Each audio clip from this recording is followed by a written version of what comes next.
back to another episode of Minding Your Own Business with Jess and Jonesy. I'm really excited for our first guest because she's very special to me, very bonded to her forever, I hope.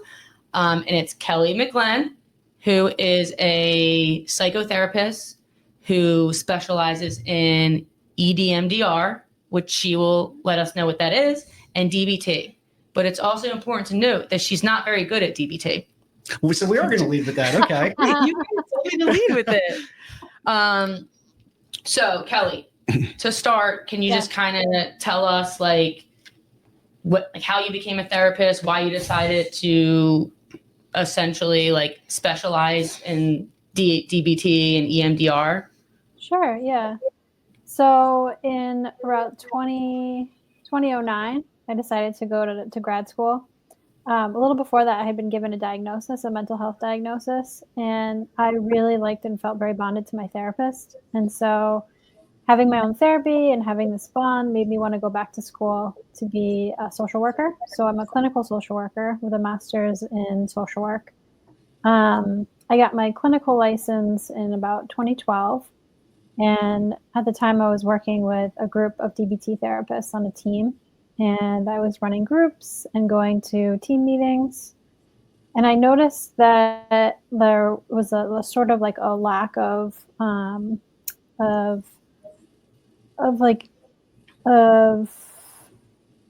something else was needed within DBT. And so I looked into EMDR, which is eye movement desensitization and reprocessing.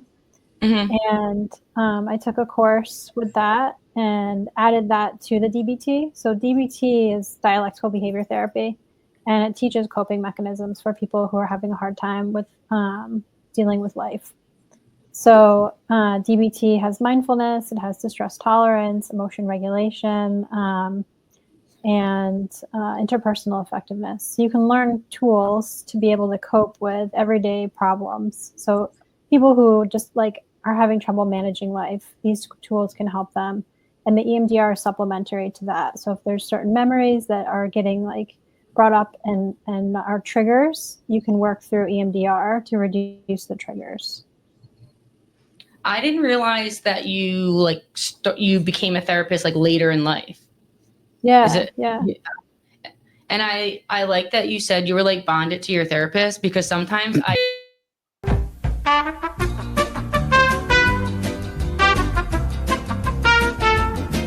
So we continue, as I was saying. Seamlessly and uninterrupted by any technological difficulties. But that's why we have you, Dan, because you're that guy. So I know you feel bonded to your therapist, and do you still see this therapist? So I don't actually. I decided to go, my therapist doesn't take insurance, and I decided to go in network. So I don't see her anymore. I saw her for about 20 years though. I think it's so hard to find a good therapist in network. Mm-hmm. Where you're at now, at a group practice, are you guys in network? So I work at a center as a side job, and they accept insurance underneath the umbrella of their organization. Okay. Certain insurances, not all of them. Yeah. So when did you break up with this inspiring therapist, and do you keep in touch? It was just within the last year. I don't really keep in touch with her, but she has a practice. It's called Inner Balance, and she has locations, and she has 3 locations. And so I asked her who she recommended in her practice. Mm-hmm. Sweet. Why did you end up leaving her? I'm so curious about. It was really just the cost, and also I did a DBT intensive for myself, so I was looking for someone that does more DBT, and she's more CBT, cognitive behavior therapy. Yeah, I feel like I'm learning that DBT is just very important, and having a therapist that is in the DBT and kind of understands it's so much validation in DBT. Love it. Question. So either in the context of being a patient or client or the provider, have you ever felt, or is this something that happens, is somebody needing to go from one methodology to another to either, I guess, reignite a healing process, or like anytime we develop a tolerance to something. Say I've been doing CBT for 10 years, but either some traumas are retriggering for whatever reason that has less efficacy. Is there any, evidence-based or really anything that would say, hey, why don't we try this other method? I think, are you kind of describing like being stuck in therapy? Yeah, that's a way to put it. Sure. Okay. So I think usually when someone feels stuck, I'll read you the goals and we look at what they want to get out of therapy, because you can sort of get away from the goals sometimes when you're seeing someone on a regular basis. Mm-hmm. You can kind of forget why you're there. And so usually I'll ask them what their goals are and we go through that again. Okay. And then you keep trucking at it. Right. Yeah. And you absolutely can use different modalities, and you can ask your therapist about other techniques. CBT is great because you can really play with it and add. I would say that I was telling you this recently. I added in because I was I was telling Kelly, I was like, is it weird to have 2 therapists? Am I just getting a little greedy with therapy? Do I need someone? Do I need an emotional 911? If one's not available, hello, here I am. Here's my other one. But they're both different in which the one is doing EMDR. So she was telling me that that's actually good for me to be seeing 2 people and processing with one. And I guess I have a primary, and then what did you describe it as? A secondary? An adjunct. Yeah, an adjunct therapy. So yeah, a secondary therapist, the EMDR therapist is. And hopefully your EMDR therapist and your primary therapist are talking to one another. Nope. Maybe I'll let the primary bring it up to them. Yeah, maybe I'll let her know I've been doing it. I don't want her to feel like I'm leaving her, I can't be letting her think I'm abandoning her. Well, I don't think that's your weight to bear, and maybe we're exposing some other feelings and traumas. No, I feel like meeting her, my primary therapist, is, I think, what changed me and able to do therapy. But it's taken me a while. Our last session, I felt like I talked so much, and I was like, oh my God. I was like, is it time for me to go? And she's like, oh, you've been talking more. I was like, yeah, it sucks. I think it's just because you've been getting to know me. And now I'm you're really going to see the crazy Jess, That's the clinical diagnosis, is the crazy Jess. So yes, she put the quarter in. Now the whole song's playing out. She broke down some barriers and is really cutting the core of your healing process. No, she's killing it. She's killing it. But then I have the EDMR therapist. I'm not good at it. Kelly, I don't know if you have clients like this. Oh yeah. I cannot close my eyes and just be there, or wait, is EMDR close your eyes? Yeah, right. Mm-hmm. And then you have tappers in your hand. Mm-hmm. But the thought of someone looking at me with my eyes closed, when I tried to do it, I was can you not look at me? But then as soon as we started, it felt very overwhelming, and it's very weird because all I did was have my eyes closed. Mm-hmm. And then we try brain spotting. I'm just uncomfortable. I just feel I live kind of uncomfortable. You know what I mean? Yeah. No, I don't. But I mean, yes and no. I don't know in your context. Yeah. So I, through growth, I learned to be, I guess, slightly more uncomfortable with myself. Slightly more You're more uncomfortable with yourself. Maybe I've accepted being uncomfortable with myself, and that's okay. Now I have become more comfortable with myself, but I think what you're describing can be applied to trying anything new for the first time. Yeah. Whether it's therapeutic. Well, my uncomfortable is I'm walking around in stores and stuff, and I'm so paranoid that people are looking at me. And I don't know if they're judging me, they're strangers, but it's only sometimes. Depends on what Jess you get. You either get Benjamin or you get Jess. No, you brought this up in a previous episode that you think out of a trigger, and usually when it's you derail from focus or from your track, that you feel like everybody hates you all of a sudden, that everybody hates you. And facts. I mathematically proved that wrong with science. Kelly, you would say that I have a pretty love or hate personality, right? So a lot of people probably do hate me. I mean, I could see how you're honest and vulnerable, right? And I could see how that might intimidate someone. Yeah, you're very honest and vulnerable. And I could see how that might intimidate someone because they can't do that.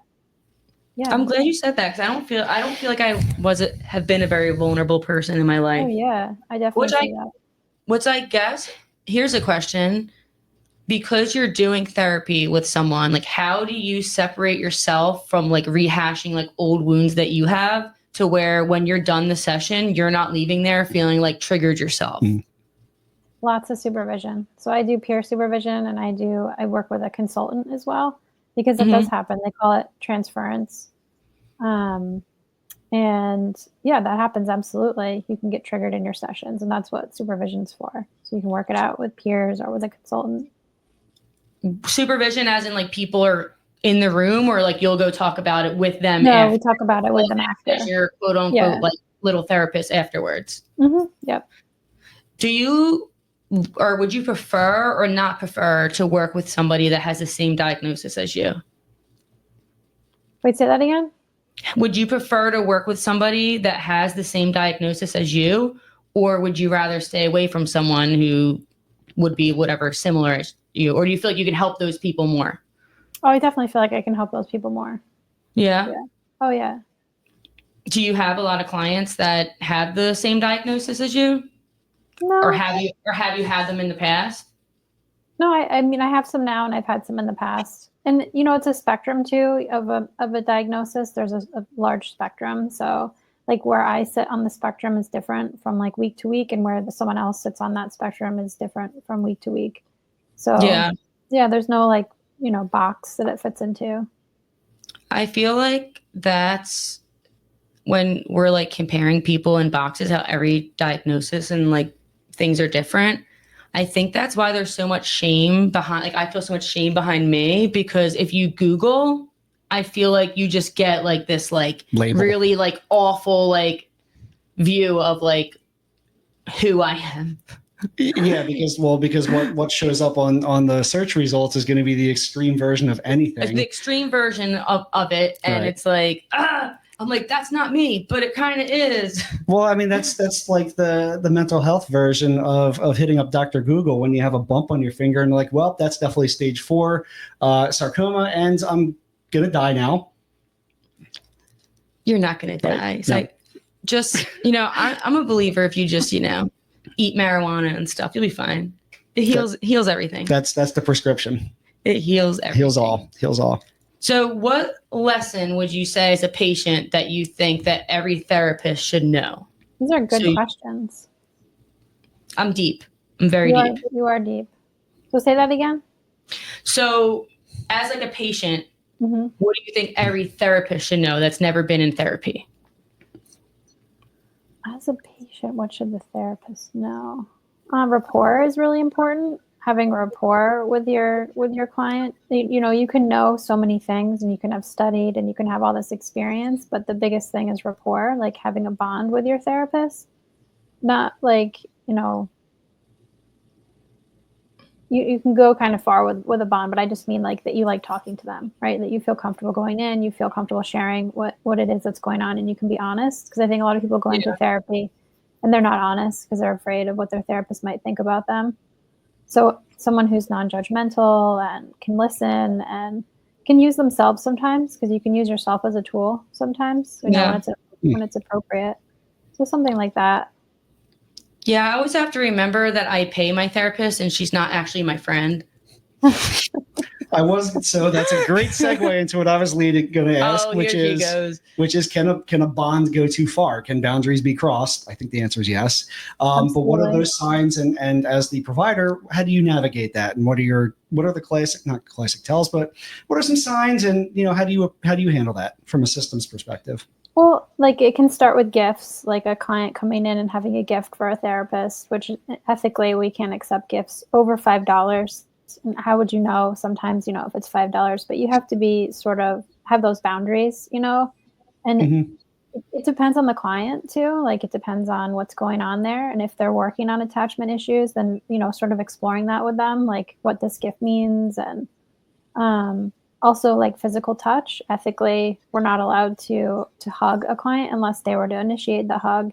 But then again, you have to kind of look at what is going on with that client, if that's something that needs to be discussed versus like, oh, this is just a hug, So things like that. I just feel like to be a therapist is probably really freaking hard. I would have awful boundaries. I would never stop thinking about people. I feel like I'd be worried all the time. Mm-hmm. You would be. I would be. I would be 100% worried about everybody all the time. I would be like, I'd be a psycho. Like, how you feeling today? Like, I'd be reaching out to them every day. How you feeling? What's up? Like, we ain't dying today. You know? Have you ever had like I guess you wouldn't admit it. I was going to say, have you ever felt like you had a bond go too far? I don't think so. And if it did, then we talk about it. So like if something came up in a session, we talk about it. Here's a good one. Like, what advice would you have for someone who's a patient in therapy now that's maybe getting inspired by like their situation and they want to become a therapist? Like, what would you say to that person? Like, what advice would you give them? The first thing is I always say go to therapy. So I know someone who's in school right now and they have never been to therapy before. They're in school to be a therapist. Wow. They've never been to therapy before. I think that you need to go to therapy for, I don't know how long, but you need to have a therapist be going to therapy in order to be a therapist. That's something I think. There's no rule about that anywhere, but it's something that I think is really important, that you're working on yourself. And then again, the supervision, peer supervision or a consultant, like supervision is so important. And like, so you have, this group, I have a group of peers that I meet with every 2 weeks. And then I know that it's building. So there's probably like between 7 and 10 of us like on the calls at any certain time. And so I know in that group, I can call someone if I have an issue or I'm stuck with a client, or I can reach out to them. Do you share like your diagnosis or like your struggle, or that you did like an intensive program yourself with other therapists in the office? I did with my peer group.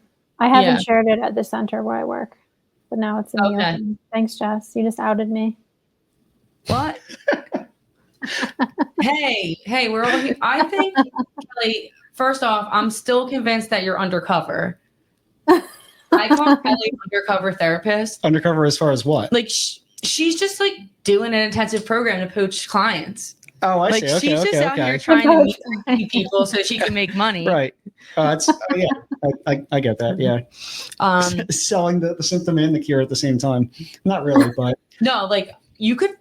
At one point, I thought I was schizophrenic because I was so convinced. I'm like, I just don't understand this. I'm like, but you think that about people. It's like everybody's so different, and you're like, and I guess it's because like an outside view is really hard because you don't actually know people and like what's going on behind the scenes.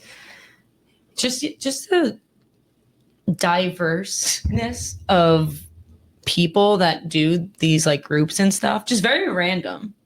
Young people, old people like Kelly. Just kidding. Yeah.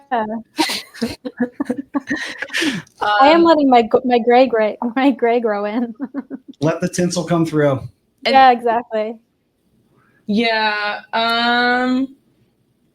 So what else can I bug you with? I can bug her with something. Yeah, you bug her. So I mean, let's make it full circle here. This is about business and entrepreneurship. You essentially took what you were struggling and going through and turned it into a business for yourself. And even if you are working at a group practice, you're still the product and service yourself. Kelly is. And that's part of what we navigate on the show is leveraging past struggles and turning that healing journey into business success. So anything particular that you'd want to share? I mean, you've been sharing your whole journey. I guess anything that you'd want to share about that in particular, about business in particular. So one of the things is that it can be kind of lonely to have your own practice. It can be kind of isolating. So that's something that's come up in my business, and working with myself was isolating, like I said. So going to the center has been helpful to get more interaction with other people.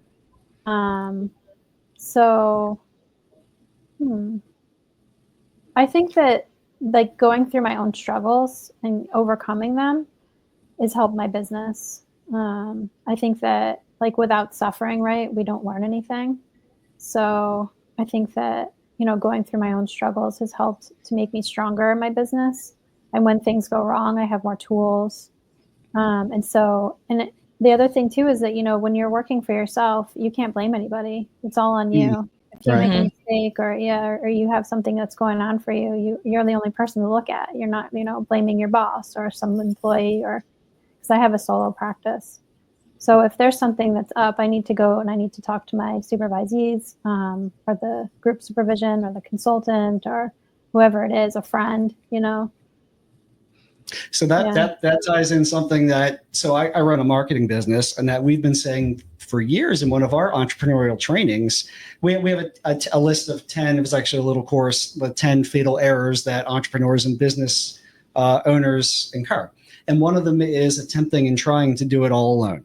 And one of the easy remedies is to have a personal board of directors, an accountability group, a support system to talk to. And it can be very informal. And you did touch on that multiple times, which is, I picked up on it for sure, about the supervisory group, an external group of either peers, somebody that you can instill accountability with, or that's built into the circle. And now, thank you, because now I have a professional validating what I just claimed out of anecdotal experience, and what I just felt like was right, just from a business best practice. Yeah. Have multiple people being accountable to some multiple people external from your business, especially as a solopreneur. Yeah, I think, and I feel like I've been saying this when I've been healthy recently, I feel like my business was just really everything just felt like it was going really well. And then I fell off my routine. I was on this dope routine. I was going to the gym every day, and I was so busy, from being positive. So all these great things were coming to me. I fell off it. And then I literally did a 360 of I don't want to use the word relapse, but a relapse of crazy. That's a 180. A 360 is full circle. Yeah, a little Sorry, relapse of I'm crazy. I'm nerding out on geometry here, just a subject I failed in high school. Geometry. Do you know I never took, very random, gonna go off script, off topic. I never took, what's trigonometry? Yeah. Did you ever take isn't it? That really, really hard geometry? Did you ever take trigonometry? I never did. Look, I can't even say it. Trigonometry. I'm not a math person. I'm more of a people person. But that's the thing, is that other people took it. And it's just weird how the world works. It's we harp on things being so important, and then I don't even get my trigonometry.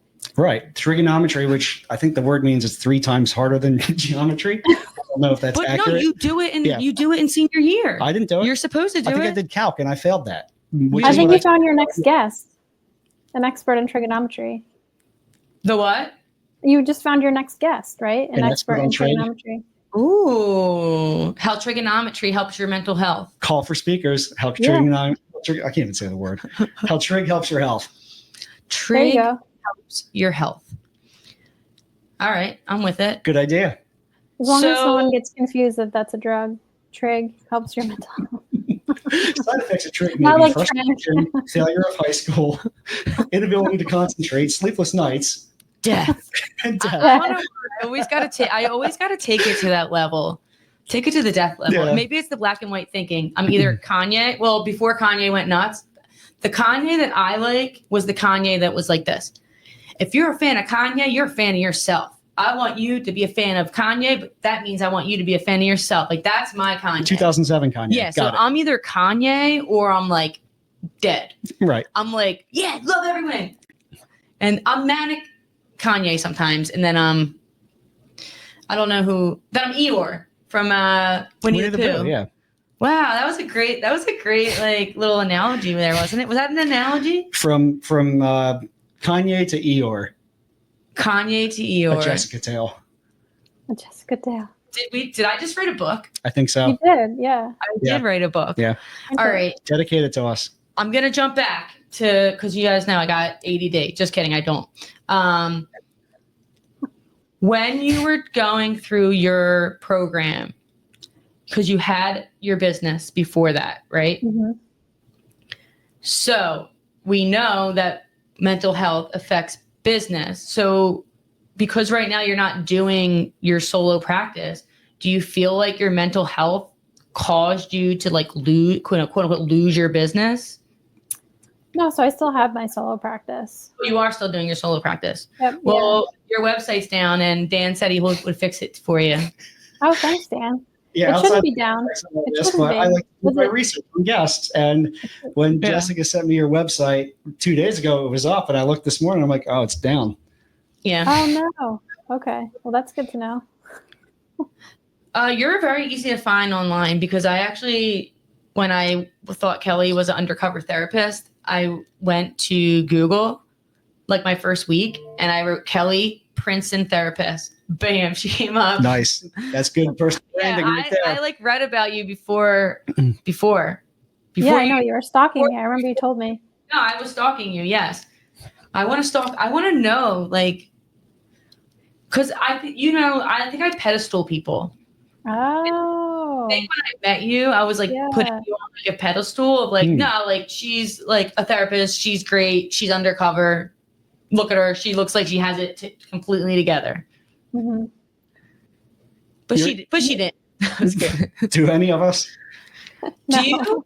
What do you? I'm just curious. I know that you said when you met me that you thought I had all my shit together. Yes. Kelly, when you met me, what did you think about me? Oh, that's tough. Like, I thought you were vulnerable right off the bat. Really? Yeah. I thought, like, because you're making a lot of jokes. And I know now as a therapist, like when someone's making a lot of jokes that they're trying to hide something. Mm-hmm. I mean, I guess I just use it as it's my coping mechanism. Sure. Exactly. And there's nothing wrong with it. Yeah. Like, it's hard to hide things when you've been doing this, when I've been doing this therapy for a while, it's hard to not see things. So were there times where you wanted to treat me yourself? No, that I was taking a break from that when I was in program. That's so funny. Yeah. I need to take this phone call. I feel really bad about it. It's my psychiatrist. Oh, what a perfect tie-in. It's only because I don't talk to him. I'm not going to get my meds filled. So we almost didn't time this out perfectly. And I said, you know what? You should just take that call. Not like take the call while we're on the show, but let the phone ring so we can show that it is important, depending on where you're at, that when your doctor calls, you should probably pick up the phone. Absolutely. Right? Maintain your meds. Yeah, absolutely. Yeah, maintain your meds and take care of yourself. Sure. Yeah, I know, definitely. People often try to go off their meds, so it's good. Yeah, it's good to show how important they are. Yeah. So are you currently taking any new clients? Yes. You are? Okay. Yes. Well, we'll make sure we get your contact information as long as that's okay. Obviously, there's always a discovery call or some sort of intake process that anybody would go through. Any provider has that. And every client working with a potential provider should do that. Right. We talked at the beginning of the episode about sometimes going through multiple providers, depending on the rapport, the feel. Would you promote, or would you feel a certain way about, somebody, like, would you feel like your time's wasted if a potential client did a 15-minute call with you and it wasn't the right fit, but you had a good referral for them? Oh, no, it's definitely not a waste of time. No, because it's so good. Like I said before, it's so good to have a good rapport with your therapist. So if I feel right off the bat that I can't help someone, then I will refer them. Or if they feel like it's not a good fit, it's so important. And the initial call is free. There's no cost. It takes about 15 minutes. Yeah. Yeah. Yep. I absolutely love that. And tie it back into business. That's what we do as a marketing agency. The first 15 minutes are free. We give you a free consultation. And in that time, we can give you some quick wins that you can deploy yourself and find out if there's something long-term here, or if there's some homework you can do and come back to us and refer you to an agency who may be better at a particular fulfillment than we are. And we're happy to do it. We're absolutely happy to do it. Yeah, absolutely.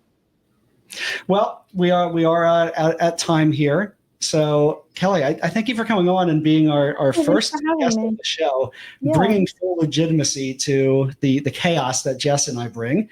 I assume Jess is probably off her call and now starting to write from Kanye to Eeyore at Jessica Tail. We're thrilled to watch that. Everybody, thank you for tuning in. This is Minding Our Business with Jess and Jonesy, and we'll see you at mindinghour.com.